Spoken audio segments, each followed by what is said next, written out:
Good morning. Good morning. Welcome. It is my pleasure to preside over this naturalization ceremony this morning. This is one of the few occasions where everyone leaves the courtroom happy. Oftentimes, at least one party is not happy when they leave the courtroom. So it's a little like an adoption that I used to do in state court. But instead of parents adopting a child in this case, it is a country adopting new citizens. And it is always a pleasure for me to participate in these ceremonies. It is my pleasure to introduce Sharon Stilley. Right here. This morning, I would like to introduce 55 applicants for United States citizenship. These applicants come from 32 different countries. They have met the formal requirements imposed by law for United States citizenship. Upon taking the oath of allegiance, each will have the rights, the privileges, and the responsibilities of United States citizenship. As I call your names, please stand and say the country from which you come. Nadia Mericic, Yugoslavia. Neo Mericic, Yugoslavia. Misin Min Duplu, Vietnam. Mario Ramon Lafone, Italy. Hai Truong Vu, Vietnam. Nelson Alexander Cartagena, El Salvador. Marie Lourdes Georges Bellebrine, Haiti. Atom Bol Akat, Sudan. Muhammad Asim Khan, Pakistan. Batuma Muhammad Haji Ali, Canada. Halima Abiyadan, Somalia. Vivian Ann Bradshaw, Great Britain. Abdikadir Abdi Abdakaram, Somalia. Hala Osman Isaac, Somalia. Sean Chen, China. Romy Zeta Rivera, Peru. Lan Di Lam, Vietnam. Elisa Fierro, Italy. Wilbert Alfredo Mata Zuniga, Costa Rica. Priscilla Eduardo Abasi, Nigeria. Maria Adriana Baron de Morales, Mexico. And this, Your Honor, is our class of applicants for this morning. At this time, the government moves that the oath of allegiance be administered to the prospective citizens of the United States, and that all petitions for change of name be granted. Thank you, Ms. Stilley. The government's motion is granted. I will ask Paige Wymore-Wynn now, Chief Administrative Officer of this court, to administer the oath.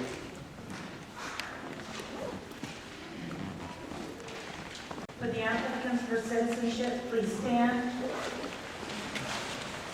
Raise your right hand and repeat after me.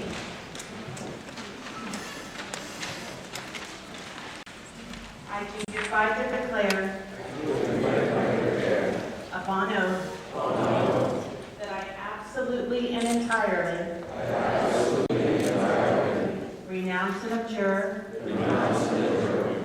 all allegiance and fidelity to any foreign prince, potentate, state or sovereignty, of whom or which I have heretofore been a subject or citizen, that I will support and defend the Constitution and the laws of the United States of America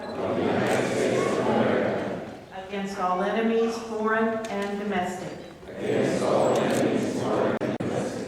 That I will bear true faith and allegiance to the same. That I will bear arms on behalf of the United States when required by law. That I will perform non-combatant service in the armed forces of the United States when required by law. That I will perform work of national importance under civilian direction when required by law. And that I take this obligation freely without mental reservation or purpose of evasion. So help me God. Congratulations, you may be seated.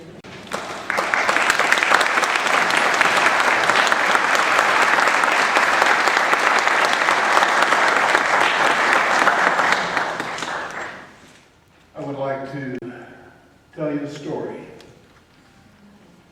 It is a short story. It is a simple story. It is a symbolic story.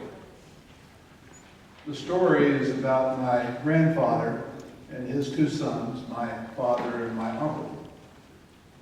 Grandpa Smith moved his family from Kentucky to Arkansas nearly a century ago. And when he arrived, he rented a 40-acre farm, which he worked behind a team of horses. When my grandfather died, my father and my uncle knew that the farm was not big enough for both of them and could not support both their families. One could stay, but one had to leave. My uncle stayed on the farm, and my father left. My uncle then lived as my grandfather had lived, a slave to the land, a slave to the landlord, subservient to the landlord in all things and in all ways. The landlord told him what to plant and when to plant it. The landlord required that my uncle make all of his purchases through the landlord's general store. The landlord made certain that my uncle stayed in his debt, and that debt chained my uncle to the land. My uncle died chained to 40 acres, which he never owned. After my grandfather's death, my father moved to town, where he experienced both liberty and freedom. He exercised his freedom quickly. He accepted a job at a local cabinet factory in Truman, Arkansas. He saved his money and soon had enough for a down payment on a house. That house is the first home that I can remember. He then changed jobs. He began selling life insurance, where he was paid in accordance with his production, and produce he did. When my father died in 1991, he died knowing that he had supported his family well and that he had put his 3 sons through college. My father's decision to leave the farm and to move to town constituted an act of courage. And I see my father's courage in your eyes and upon your faces. In fact, the courage that you've demonstrated is even greater than that of my father, for you have traveled a greater distance to a land in which you were a stranger. I commend you for your courage. I am confident that your courage will serve you well in your adopted country. And I welcome you. I congratulate you on your decision to become citizens of the United States. Your new homeland is both flattered and joyful that you, by deliberate choice and not by accident of birth, have become citizens.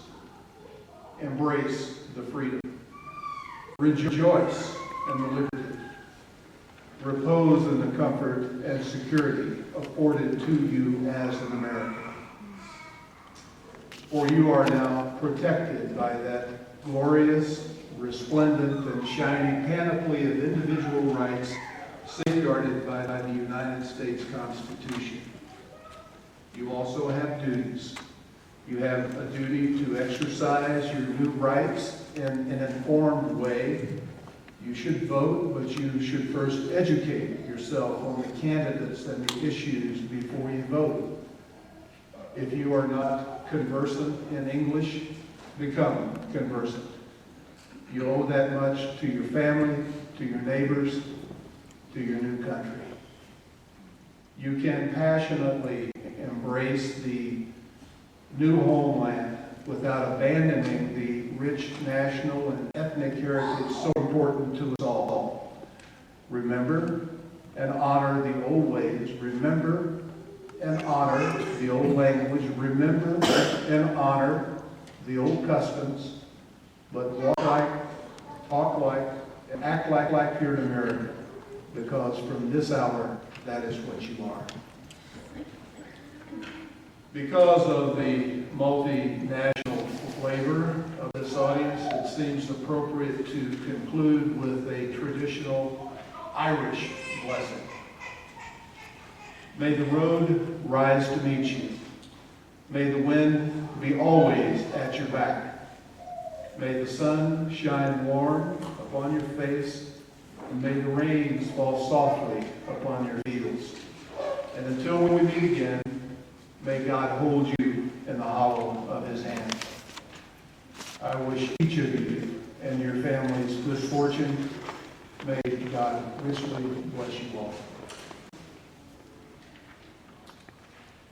I'll ask you all now to stand with me. Before we do that, let me tell you this. I will remain in the courtroom following the presentation of certificates and name change documents to you, because I want to take my picture with you.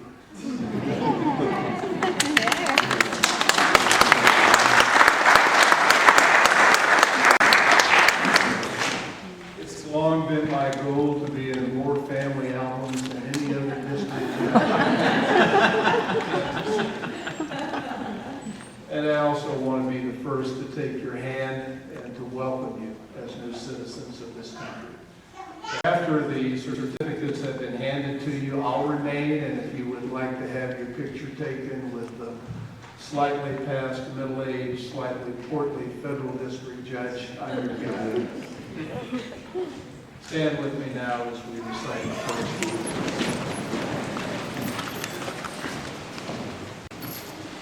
I pledge Allegiance to the flag of the United States of America and to the republic for which it stands, one nation under God, indivisible, with liberty and justice for all. Thank you. Be seated. Ms. Billy, I'll come down in a moment and you will help me. You will pass out the certificates. The ceremonial session of the United States District Court for the Western District of Missouri is now adjourned.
I'll email it to you, Priscilla. I need to take it to you guys, Riz. I need to finish.